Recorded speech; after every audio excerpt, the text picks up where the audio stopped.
Good morning all my virtual students also. So yes, audio video all clear है, तो हम लोग शुरू करते हैं इस लेक्चर की.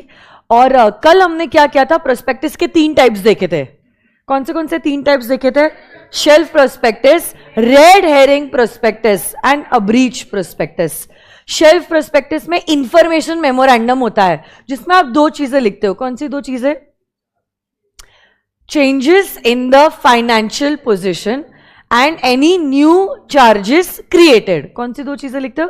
Changes in the financial position and any new charges created.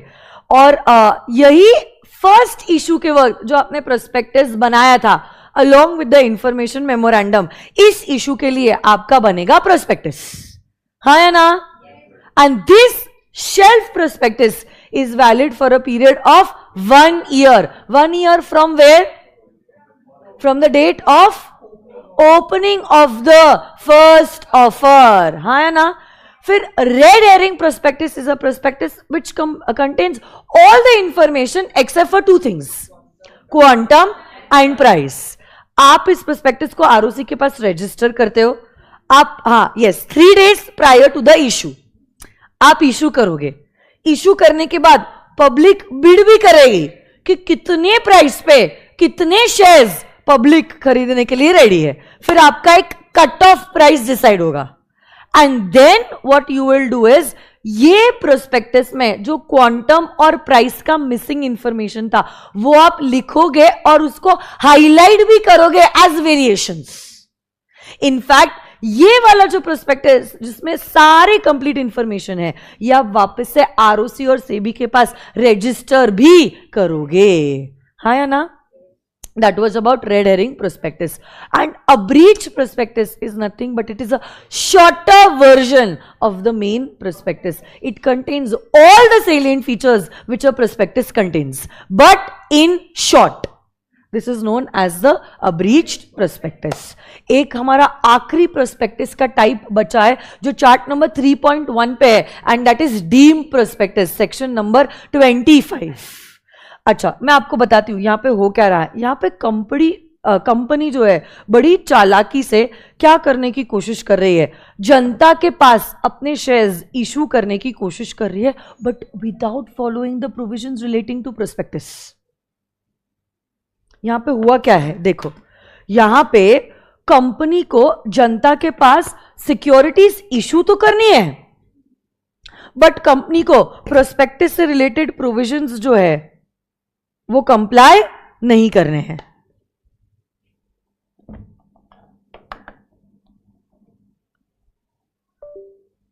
एक मिनट में आपको बताती हूं.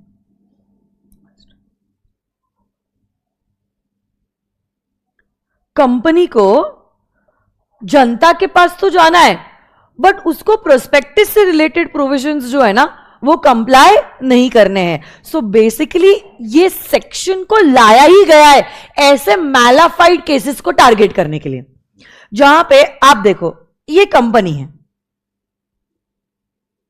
कंपनी अगर डायरेक्टली पब्लिक के पास अगर जाती है, क्या उसको प्रोस्पेक्टस बनाना पड़ेगा? अरे बोलो ना. कंपनी अगर डायरेक्टली पब्लिक के पास जाती है उसको प्रोस्पेक्टस बनाना पड़ेगा. प्रोस्पेक्टस से रिलेटेड ये पूरा चैप्टर जो है सेक्शन 23 से ये चैप्टर शुरू होता है. It goes approximately section number 42 तक. प्राइवेट प्लेसमेंट, इतने सारे सेक्शंस इस कंपनी को करने पड़ेंगे कंप्लाई. अब कंपनी उसमें मिसस्टेटमेंट भी है, प्रोस्पेक्टस में क्या सारी चीज़ें लिखते हैं वो सारा डिटेल भी है, फाइलिंग का भी है, रजिस्ट्रेशन का भी, इतने सारे सेक्शंस है जो कंपनी को कोई इंटरेस्ट नहीं है फॉलो करने के लिए. तो अब कंपनी ने क्या किया, एक मिडवे निकाला.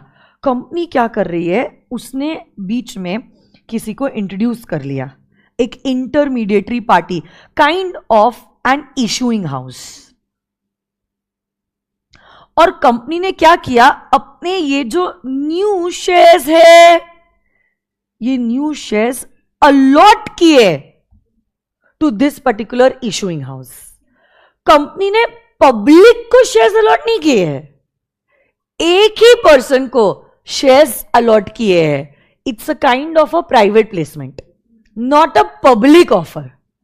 और इसीलिए ये जो हमने डॉक्यूमेंट इस इशूइंग हाउस को दिया है उसको हम प्रोस्पेक्टस नहीं कह सकते, बट कंपनी का जो मेन इंटेंशन था वो अभी तक पूरा हुआ नहीं है। अब कंपनी क्या कर रही है, कंपनी ने इशूइंग हाउस को डायरेक्शंस दिए थे कि तुम धीरे धीरे करके थोड़े थोड़े अपने जो शेयर्स है जो हमने आपको अलॉट किए वो आप जनता को बेचना चालू कर दीजिए। तो ऐसे करके अब इशूइंग हाउस जो है वो धीरे धीरे करके थोड़े थोड़े शेयर्स जो है वो बेच रहा है। यहां पे एप्लीकेशन और अलॉटमेंट नहीं हो रहा है, यहां पर सेल एंड परचेज हो रहा है। जहां पे शेयर्स कौन बेच रहा है, issuing house. So basically issuing house दे रहा है एक ऑफर फॉर सेल। क्या दे रहा है, एक ऑफर फॉर सेल, जहां पे इशूइंग हाउस अपने शेयर्स बेच रहा है टू द पब्लिक, बेच रहा है। यहां पे क्या एप्लीकेशन और अलॉटमेंट हो रहा है, नहीं, यहां पे इशूइंग हाउस सेल कर रहा है अपने शेयर्स और जनता उसको परचेज कर रही है। अगर सेल एंड परचेज है तब भी प्रोस्पेक्टस पिक्चर में नहीं आता है। तो अगर आप शाने हो, लॉ मेकर जो है वो 1.5 शाना है। अब लॉ मेकर ने कह दिया ये जो ऑफर नहीं दिख रहा है ना, ये जो ऑफर फॉर सेल डॉक्यूमेंट है जो ये इशूइंग हाउस ने पब्लिक को दिया है, अब इस डॉक्यूमेंट को हम डीम करेंगे एज अ प्रोस्पेक्टस और इसी को कहते हैं एज अ डीम्ड प्रोस्पेक्टस। इसी डॉक्यूमेंट को क्या कहते हैं, as a deemed prospectus. It is deemed as a prospectus. ऐसे तो अगर आप टेक्निकली देखो एकदम बारीक से तो आपको नजर आएगा ये तो सिर्फ एक ऑफर फॉर सेल डॉक्यूमेंट है। ये डॉक्यूमेंट के द्वारा shares are sold by the issuing house to the public. This is actually a document. This is actually a document by which what is happening? Shares are sold. Shares are sold out to the public. But हम कहते हैं इस document को हम क्या deem करेंगे, prospectus deem करेंगे। और अगर हमने इसको प्रोस्पेक्टस डीम किया है तो ऐसे केस में प्रोस्पेक्टस से रिलेटेड सारे सेक्शंस जो है वो हो जाएंगे applicable. So basically this section has been targeted to just remove all these incidences which have a malafide intention of selling the shares to the public but without following the route of the prospectus. ये सारे के सारे mala fide cases को हटाने के लिए हमने ला दिया है section number 25. And if this document is deemed as a prospectus,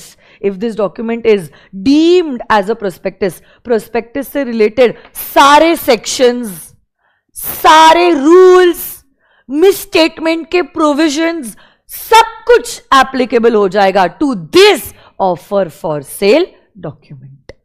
लिख रहे हो क्या ये? लिख लो, ये जल्दी जल्दी लिख लो। हाँ, वो डिपेंड करता है कंपनी ने उसके साथ क्या कॉन्ट्रैक्ट एंटर किया है। ठीक है, बिकॉज शेयर्स आर गुड्स। आप गुड्स को कितने भी प्राइस पे बेच सकते हो, प्राइस मिलना जरूरी है, consideration need not be adequate. यहां पे अलॉटमेंट नहीं हो रहा है ना बेटा, यहां पे क्या हो रहा है, सेल हो रहा है।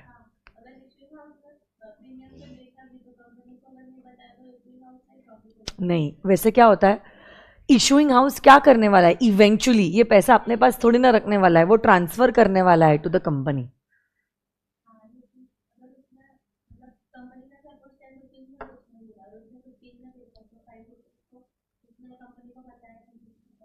देखो, अगर आप नहीं बता रहे हो और आप कुछ इलीगल चीज कर रहे हो तो हम डिस्कस नहीं कर रहे हैं. इलीगली तो कितना कुछ हो रहा है, तो हम उस बारे में थोड़ी ना चर्चा कर रहे हैं. हम तो सिर्फ ये देख रहे हैं कि लॉ क्या है, किसको क्या कर. देखो, चोरी तब तक चोरी नहीं है जब तक पकड़ी नहीं जाती है. तो आप कर लो जितने कांड करने हैं आपको. अगर आपको पकड़ा नहीं गया है मतलब कुछ चोरी हुई नहीं है. एज सिंपल एज दैट, है ना. कंपनी क्यों कर रही है? हाँ, ये जब आप कर रहे हो ना पूरा process, if you are going through the issuing house, you are not following the sections relating to prospectus. ऐसे इंसिडेंसेस हुए हैं पीछे और इसीलिए हमने ये सेक्शन लाया है.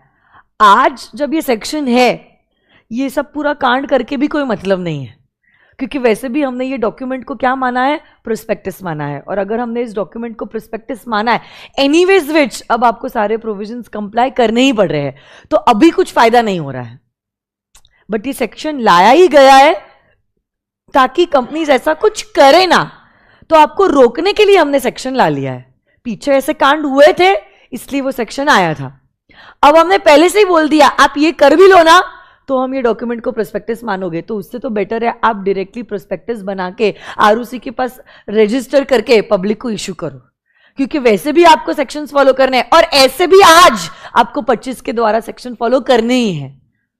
तो उससे तो बेटर है आप नॉर्मल ही प्रोस्पेक्टस को बना के रजिस्टर करके इशू कर लो, है ना. इनफैक्ट ये जो पीछे सारे कांड हुए थे ना, उसकी वजह से लॉ मेकर ने इस सेक्शन 25 चल रहा है क्या? पक्का ना? हाँ, क्योंकि यहां पे अटक गया है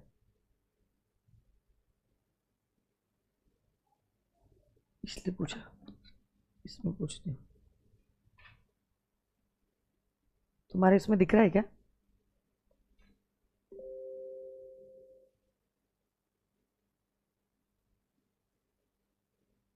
लैग.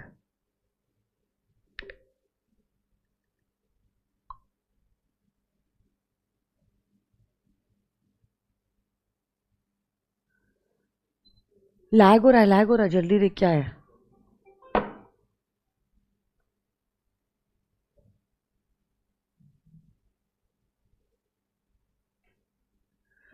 ये चैप्टर की कुछ पनौती है क्या?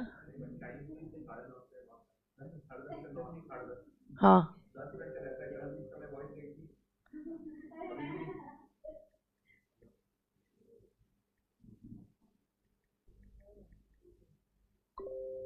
टाइमिंग चेंज करना पड़ेगा क्लास का, शाम का लेना पड़ेगा. तो ही कुछ होगा.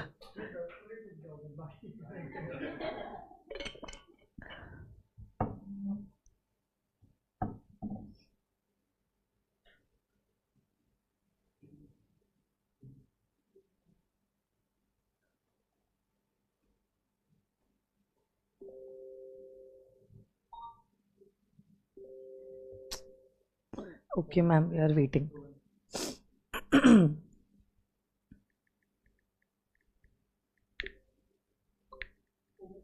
हाँ, वही मैं पूछ रही हूँ, चेक कर लो.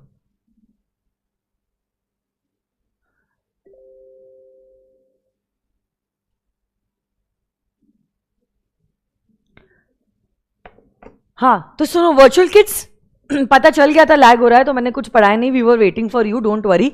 मैं ये कह रही थी कि ये सेक्शन को इंट्रोड्यूस ही किया गया है पहले से ही. तो आप अगर सोचो भी ना कि ऐसा कुछ रास्ता हमें लेना है तो आप सोचना बंद कर दोगे और अपना ज्यादा दिमाग नहीं लगाओगे, क्योंकि एनीवेज विच आपको प्रोस्पेक्टस से रिलेटेड सारे सेक्शंस जो है वो एप्लीकेबल हो ही रहे हैं. और पीछे जो कांड हुए थे इन द पास्ट, उससे हमने सीखा है. और क्योंकि हमने सीखा है, हमने सेक्शन में भी, अगर आप सेक्शन के सारे पॉइंटर्स देखोगे, एक सबसेक्शन जो है, सेक्शन का सबसेक्शन ये कहता है अगर कंपनी ने अपने शेयर्स किसी को अलॉट किए, कंपनी ने अपने शेयर्स किसी को अलॉट किए, जनता को नहीं, किसी को, अलॉट किए हैं, और ये जो कोई और है जिसको शेयर्स अलॉट किए गए, like this intermediary party, allotment के 6 महीने के अंदर ही वो पब्लिक को शेयर्स डिस्पोज करना चालू कर दे रहा है। या तो फिर ये बंदे ने जो शेयर्स खरीदे थे ना, उसका पूरा कंसिडरेशन कंपनी को दिया नहीं था, मतलब उसका इंटेंशन इन शेयर्स को कभी होल्ड करना है ही नहीं, वो शेयर्स को फर्दर बेचेगा, उन लोगों से कंसिडरेशन लेगा और फिर कंसिडरेशन कंपनी को देगा। मतलब इससे क्लियर कट है कि आपका इंटेंशन खुद शेयर्स खरीदने का था ही नहीं, you are only acting as an intermediary parties. और क्योंकि ये किससे पहले हुए थे, लॉ मेकर ने जब सेक्शन 25 एक्ट में डालते वक्त कह दिया, अगर कंपनी ने किसी को शेयर्स अलॉट किए हैं और ये जो कोई है जिसको शेयर्स अलॉट हुआ है, उसने 6 महीने के अंदर शेयर्स को डिस्पोज करना चालू कर दिया, या तो उसने कंपनी को होल कंसिडरेशन नहीं दिया है, तब तो हम पहले मानेंगे कि ये offer for sale document is deemed to be a prospectus, and this is actually written in that.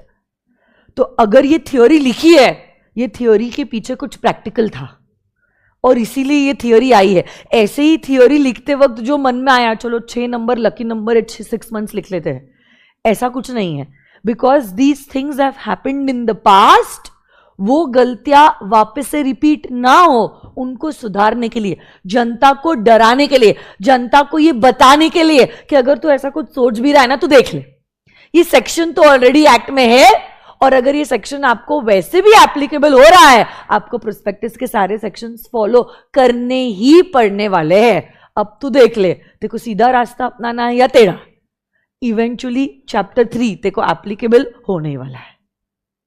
Got it और नो? आ जाइए सेक्शन नंबर 25 पे, डीम्ड प्रोस्पेक्टस पे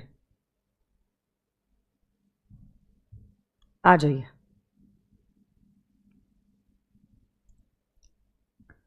So, where a company allots, दिख रहा है आपको, or agrees to allot any of its securities with a view that these securities should be offered for sale to the public. आप शब्द देखो, आपको समझ में आ जाएगा, वो एग्जाम्पल को दिमाग में रखो। कंपनी ने सिक्योरिटीज अलॉट किए हैं या अलॉट करने के लिए अग्री, अलॉट मतलब न्यू शेयर्स, आप किसी को अलॉट कर रहे हो, बट आपका इंटेंशन उनको अलॉट करने का नहीं है। क्लियरली लिखा है, आपका इंटेंशन है कि ये सिक्योरिटीज हो जानी चाहिए offer for sale to the public.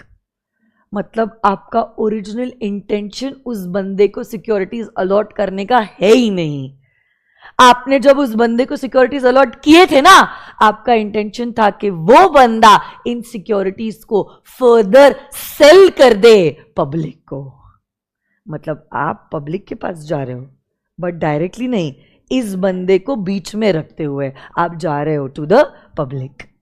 तो तब this document by which there is an offer for sale to the public shall be deemed to be the prospectus। और अगर हमने इसको prospectus माना है,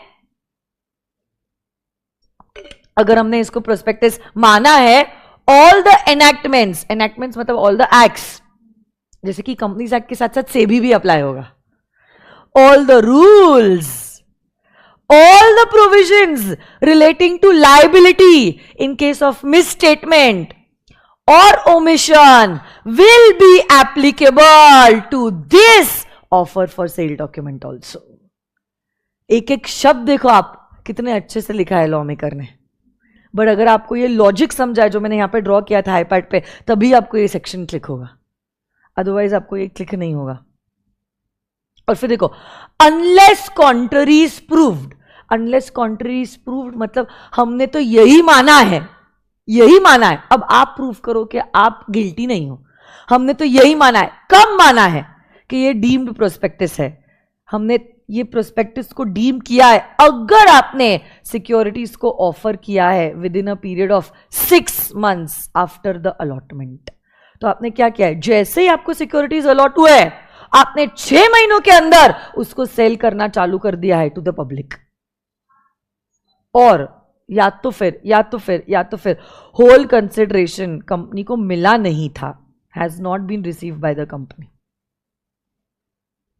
तब तो हम यही मानने वाले हो आप वहियाद हो और आपके इंटेंशन ही बेकार है और आपने जानबूझ के ये सिक्योरिटीज खरीदे ही है पब्लिक को बेचने के लिए।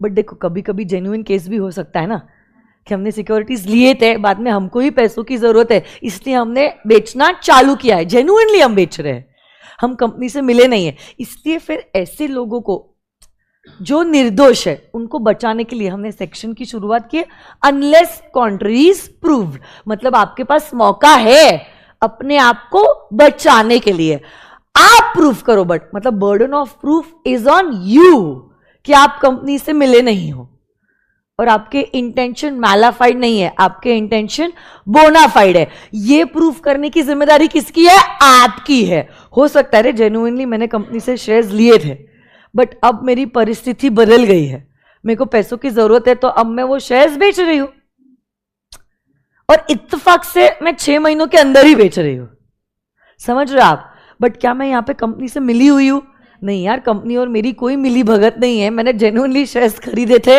और अब मैं शेयर्स बेच रही हूं। तो आप प्रूफ करो कि आप कंपनी से नहीं मिले हो। आप अगर प्रूफ कर लेते हो हम इसको प्रोस्पेक्टस डीम नहीं करेंगे। तो ऐसे लोगों को बचाने के लिए हमने ऐसा कह दिया, unless contrary is proofed. Okay, पक्का 100%? Very good. सो यस, हो गया section number 25।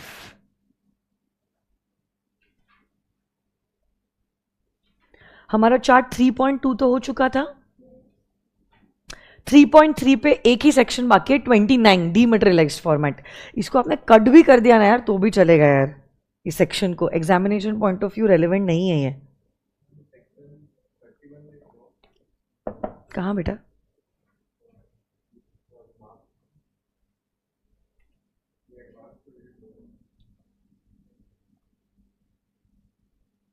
Provided that where the company has received applications for the allotment of securities along with the advance payment of subscription before making of any of such change, company shall intimate such changes। Company को पैसा पहले मिल गया है और ये changes बाद में हुए हैं, आपके पास पैसा आ गया है बट ऐसा मतलब नहीं पैसा आ गया तो मैं अलॉट करूंगा, वो बंदे को फिर भी आप इन्फॉर्म करो कि ये चार्जेस क्रिएट हुए हैं या फाइनेंशियल पोजीशन इतनी चेंज हुई है, अभी भी क्या आप सिक्योरिटीज में इन्वेस्ट करना चाहते हो।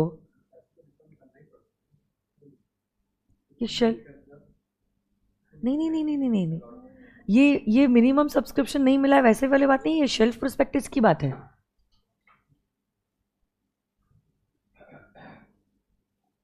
तो इसलिए ऐसे केस में आप इन्फॉर्म करो और उसके बाद फिर अगर वो बंदा विड्रॉ करता है अपना एप्लीकेशन, वो कहता है नहीं यार मेरे को ये चार्ज के बारे में पता नहीं था, अभी मेरे को पता चल गया but I don't want to invest now, तो फिर आपको रिफंड करना है 15 दिनों के अंदर, अदरवाइज आप नहीं रिफंड करोगे। वो 15 दिन और ये 15 दिन दो अलग अलग बातें हैं। वो वाला 15 दिन था कि मिनिमम सब्सक्रिप्शन नहीं मिला तो फिर आप 15 दिनों में रिफंड करो।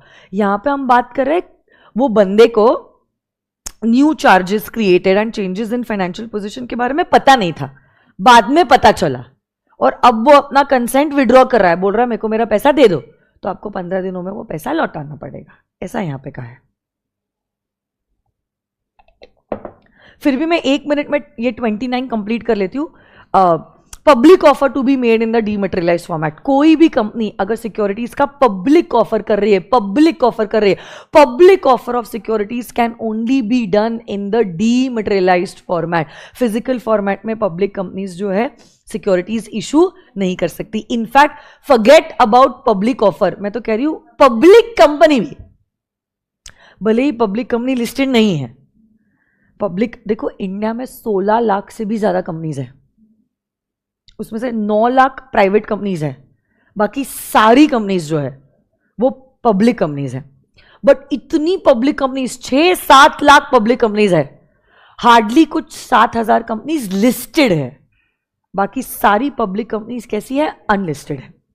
पब्लिक ऑफर नहीं किया उन्होंने, फिर भी ये सेक्शन में जो एडिशन हुआ है, ये सेक्शन कहता है every public company will have to issue the shares in the dematerialised format. तो आज के टाइम पे इन शॉर्ट सिर्फ प्राइवेट कंपनीज के पास ऑप्शन है। हां, सिक्योरिटीज प्राइवेट कंपनी अगर चाहे डीमटेरियलाइज्ड में इशू करे, और अगर चाहे तो फिजिकल फॉर्मेट में भी इशू कर सकती है। ओके, पक्का 100%? Very good. So that is about section number 29। इसको कट कर दिया तो भी चलेगा, इतना कर लिया काफी है। ये वाला भी सेक्शन कट कर दो आप लोग। कौन सा? Punishment for fraudulently inducing person to invest money. Next chart पे, जो हमारा आखिरी चार्ट है कि नहीं, सेकेंड लास्ट चार्ट है, क्योंकि प्राइवेट प्लेसमेंट का एक कंप्लीट चार्ट है ना। अभी मैं नया सेक्शन नहीं पढ़ा रही हूँ क्योंकि मेरे को सिर्फ ये मिस स्टेटमेंट ही बाकी हुआ है और प्राइवेट प्लेसमेंट ही बचा हुआ है। तो आप ना इधर आ जाओ, क्वेश्चन बैंक पे आ जाओ। और एक छोटा सा सेक्शन भी मेरे को करना था, कौन सा वाला पता है क्या? Advertisement, section number 30। इधर है क्या ये? एक छोटा सा सेक्शन कर लो ना आप एडवर्टीजमेंट का।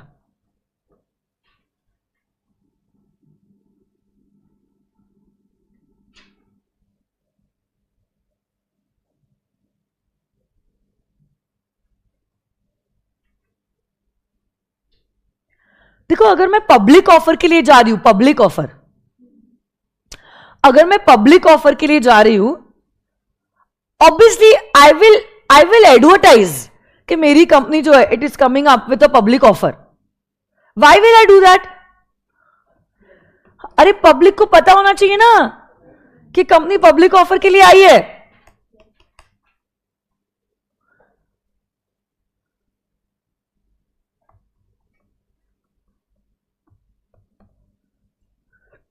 अच्छा, एडवर्टीजमेंट के बहुत सारे हो गए सेक्शंस।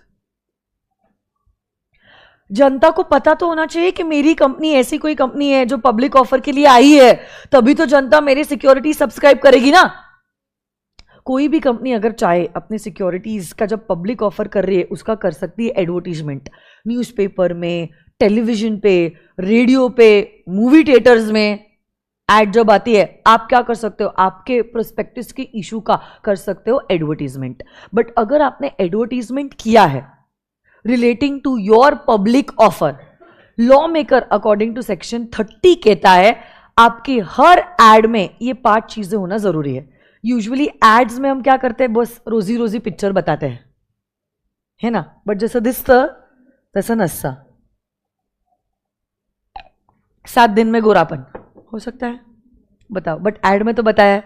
और लोग इमोशनली होके बाय कर देते ना, फेनेस क्रीम, मर्दों वाली क्रीम कर लेते बाय। कि अब ऐसे केस में लोग सच में बहुत ज्यादा इनोसेंट है, भोले लोग, बोल दिया तो समझ लेते कि सच है। सिर्फ अच्छी अच्छी बातें आप एड में बताते हो, बट लोग इससे गुमराह हो रहे हैं। ये चीज ना हो, इसीलिए लॉ मेकर ने कहा है आप पब्लिक इशू कर रहे हो, आप ऐड करना चाहते हो, आप करो ऐड, बट आपकी हर ऐड में ये 5 चीजें होना जरूरी है। बेसिक चीजें है। देखो, जनता पब्लिक अगर कंपनी को पैसा दे रहा है, जनता को इन चीजों के बारे में पता होना जरूरी है। पहली बात तो ऑब्जेक्ट, कि क्यों आपका पैसा लिया जा रहा है और ये लिए गए पैसों को किस कारण के लिए इस्तेमाल किया जाने वाला है, ऑब्जेक्ट। सेकंड, सबसे इंपॉर्टेंट, अरे भाई साहब सिर्फ अच्छी अच्छी बातें मत बताओ कि आपको क्या रिटर्न मिलेगा, कितना डिविडेंड मिलेगा, कितना इंटरेस्ट मिलेगा, कितना कंपनी ने प्रॉफिट कमाया। आप ये बताओ एज अ मेंबर मेरी लायबिलिटी कितनी रहेगी, मेरे मेमोरेंडम के सिग्नेटर्स कौन है, बेसिकली किन से कंपनी इनकॉर्पोरेट हुई है, वो बहुत इंपॉर्टेंट है।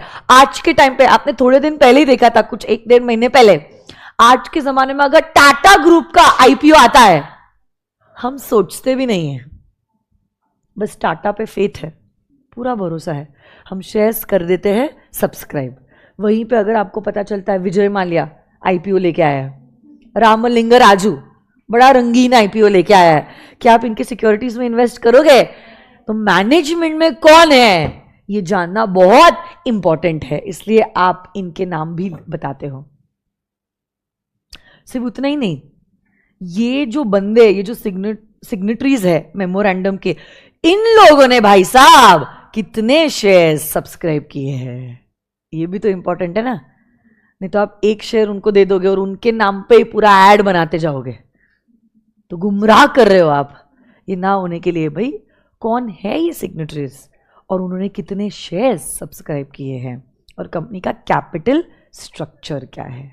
ये 5 पॉइंट टेक्निकल पॉइंट्स है, आपको लर्न करना ही पड़ेगा, क्योंकि कभी कभार इंस्टीट्यूट डायरेक्ट थ्योरी क्वेश्चन भी पूछता है कि एडवर्टीजमेंट का कंटेंट क्या है। तो आप ये लिख लो प्लीज एक स्टिक नोट पे और आपकी चार्ट बुक पे चिपका दो।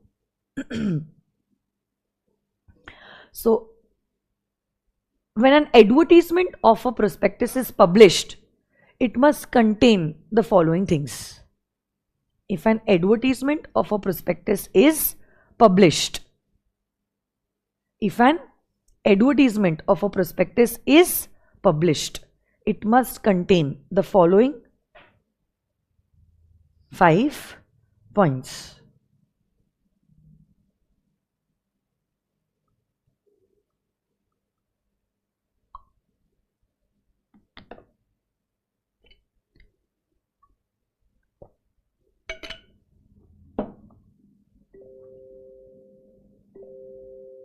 इनको मैसेज किया है, सब ठीक है ना? आप लोग फोटो ले सकते हो बेटा, है ना?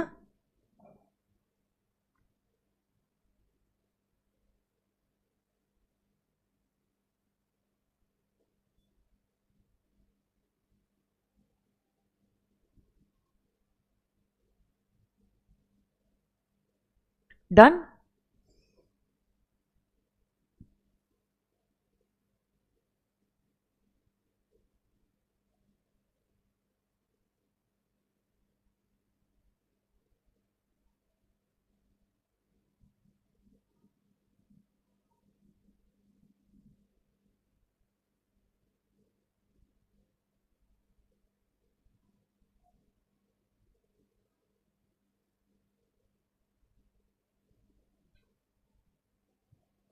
हो गया ना? आ जाइए क्वेश्चन बैंक पे। फिर कंपनी का ऑब्जेक्ट क्या है, मेंबर्स की लायबिलिटी कितने हद तक लिमिटेड है, हमारे मेमोरेंडम के सिग्नेटरीज कौन है, उन्होंने कितने नंबर ऑफ शेयर्स लिए और कंपनी का कैपिटल स्ट्रक्चर कैसा है। क्योंकि देखो कितना इक्विटी और कितना डेट है, क्या ये इंपॉर्टेंट है जानना? बहुत इंपॉर्टेंट है। एफएम आपने किया है, ये बहुत इंपॉर्टेंट है जानना। तो इसीलिए ये कैपिटल स्ट्रक्चर के बारे में भी हम एड में बताते हैं। ओके?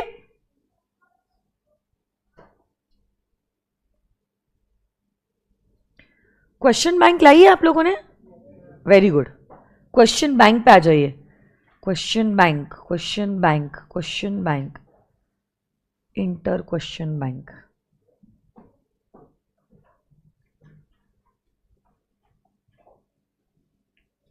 आपने शेल्फ प्रोस्पेक्टस का किया होमवर्क की तरह? हाँ,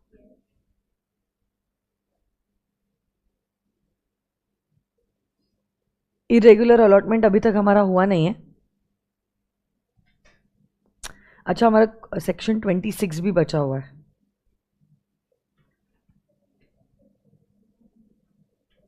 हाँ, ये हमारा हो चुका है। January 21 recent examination paper question है। Come on guys. A Limited issued 1 lakh equity shares of ₹100 each at par to the public by issuing a prospectus. ठीक है, पब्लिक कंपनी है, prospectus issue कर सकती है, prospectus issue कर लिया है, कोई बात नहीं। The prospectus discloses a minimum subscription amount of ₹15 lakhs required to be received on application of shares. तो जो आपके प्रोस्पेक्टस में लिखा होता है as the minimum amount that you want to raise, वो मिनिमम सब्सक्रिप्शन माना जाएगा कंपनीज एक्ट के हिसाब से। And further the share application money payable on each share should be ₹20। बताओ शेयर एप्लीकेशन मनी कितना होना चाहिए? 5% of the face value. Face value कितनी है? नहीं, फेस वैल्यू 100 है। देखो, इक्विटी शेयर्स ऑफ ₹100 ईच, और इशू किया है एट पार, इशू प्राइस भी 100 है, फेस वैल्यू भी 100 है, तो मिनिमम शेयर एप्लीकेशन मनी कितना होना चाहिए? 5 रुपीज, क्योंकि 100 का 5% इज 5 रुपीज। हम 20 रुपीज ले रहे हैं, क्या चलेगा?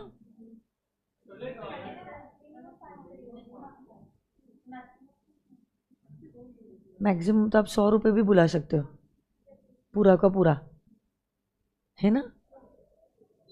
Next, the prospectus further reveals that A Limited has applied for listing in 3 recognized stock exchanges, out of which, oh my god, 1 application has been rejected. The issue was fully subscribed and A Limited received an amount of 20 lakhs on share application. A Limited then further proceeded for allotment. क्या company allotment कर भी सकती है? Allotment अगर कर भी लिया ना, allotment is null void ab initio, क्योंकि आपको सेक्शन 40 के हिसाब से सिर्फ और सिर्फ स्टॉक एक्सचेंज में अप्लाई नहीं, एप्लीकेशन के साथ साथ क्या उनका अप्रूवल भी नेसेसरी है। अगर आपको अप्रूवल नहीं मिलता है even from one of the stock exchanges, you can not do the allotment, and if you are doing the allotment a limited, आपका allotment will be considered as null void ab initio. Minimum subscription की कोई दिक्कत नहीं है, section 39 के हिसाब से जो अमाउंट आपने प्रोस्पेक्टस में लिखा है that you want to raise in minimum is your minimum subscription. The amount stated in the prospectus as minimum subscription has been subscribed. Plus, आपका application money shall not be less than 5%. मेरे case में तो it is 20%. तो उसकी भी कोई दिक्कत नहीं है। बट दिक्कत कहां पर आई? आपने 3 स्टॉक एक्सचेंज में अप्लाई किया है, जिसमें से एक स्टॉक एक्सचेंज ने क्या कर दिया है? आपका एप्लीकेशन कर दिया है, अरे बोलो ना, रिजेक्ट। तो ऐसे केस में क्या आप आपकी सिक्योरिटीज को अलॉट कर सकते हो? So you have to make an application and obtain permission and obtain permission and obtain permission. Company allotment नहीं कर सकती, अलॉटमेंट अगर कर दिया तो ये अलॉटमेंट वॉइड है। इस केस में तो कंपनी को सारा का सारा एप्लीकेशन मनी क्या करना पड़ेगा? रिफंड। यस और नो गाइस? एक शेल्फ प्रोस्पेक्टस का और एक क्वेश्चन है जो जुलाई 21 में पूछा है। A Limited proposes to issue a series of debentures frequently within a period of 1 year. Company को सीरीज ऑफ डिबेंचर्स इशू करने हैं, वो भी 1 साल के अंदर आपको क्लिक होना चाहिए। 1 साल के अंदर अगर कंपनी को मल्टीपल इशू करना है, कंपनी बार बार प्रोस्पेक्टस नहीं बनाएगी, एक ही बार प्रोस्पेक्टस बनाएगी और उसको आरओसी के पास रजिस्टर करेगी, जिसको हम क्या कहते हैं? Shelf prospectus. बाकी सारे सब्सिक्वेंट इशू के लिए वो सिर्फ बनाएगी इंफॉर्मेशन मेमोरेंडम, जिसमें 2 चीजें लिखी होगी, new charges created and changes in the financial position. So it wants to raise fund without undergoing the complicated exercise of issuing the prospectus every time of issue of new series of debentures. अब आपको बताना है हम क्या कर सकते हैं। हम क्या कर सकते हैं? इशू कर सकते हैं शेल्फ प्रोस्पेक्टस। क्या इशू कर सकते हैं? तो आप क्या करोगे? फर्स्ट ऑफर के वक्त आप इसी प्रोस्पेक्टस में एक टाइम पीरियड बताओगे which shall not be more than 1 year, और ये 1 year कहां से कमेंस होगा? From the date of the opening of the first offer, और सेकेंड और सब्सिक्वेंट ऑफर में ये प्रोस्पेक्टस ही वैलिड रहेगा। आपको वापस से नया प्रोस्पेक्टस बनाने की जरूरत नहीं है, वही प्रोस्पेक्टस रहेगा वैलिड। और इंस्टीट्यूट ने क्वेश्चन बनाते वक्त ना एंड में, मैंने इसलिए जानबूझ के इसको अंडरलाइन किया है, ऐसा लिखा है, examine the feasibility of the proposal of ABC limited having taking into account the concept of deem prospectus. देखो, डीम करना is a very general layman language word. जैसे लड़का लड़की पास में ऐसे बैठे हैं, ऐसी हरकतें कर रहे हैं, तो डीम करेंगे वो बॉयफ्रेंड गर्लफ्रेंड है। डीम करना, डीम डीम करना मतलब प्रिज्यूम करना, अज्यूम करना, ये मान लेना। Deem is a very general term. यहां पे भले ही इंस्टीट्यूट ने लिखा है डीम्ड प्रोस्पेक्टस, मतलब 25 नहीं आ जाएगा। 25 कब आता है आपने देखा है? कंपनी है, इंटरमीडिएटरी है, जनता है, तब डीम प्रोस्पेक्टस आता है। यहां पे हम ये बात कर रहे हैं कि ये जो पहला प्रोस्पेक्टस हमने आरओसी के पास रजिस्टर किया है, क्या उसी को हम प्रोस्पेक्टस डीम करेंगे सब्सिक्वेंट इशू के लिए? Yes.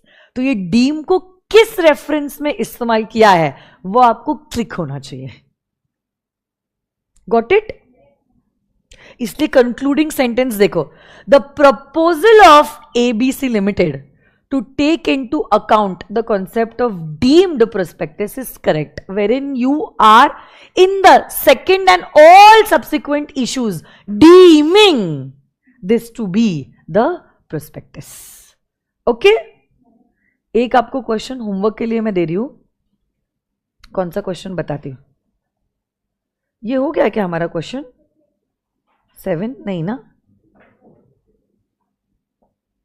Question number 8 is your homework relating to red herring prospectus. Question number 8 and question number 10 section number 30 के ऊपर है advertisement of the prospectus. So आज के दो questions जो आपके होमवर्क के हैं, question 10 and question number 8, दोनों भी आपको करने हैं, ठीक है, as homework, ठीक है। Thank you so much, see you. कोशिश करूँगी यार मैं, अगर कल क्लास लेती हूँ तो ही ग्रुप पे मैसेज डालूंगी। ग्रुप पे मैसेज नहीं आया तो कल कोई क्लास नहीं है, ठीक है। Thank you, bye bye. उल्टा कल क्लास लेके मंडे छुट्टी दिया वो परवड़ता है यार। कल मैं कितने भी घंटे क्लास ले सकती हूँ।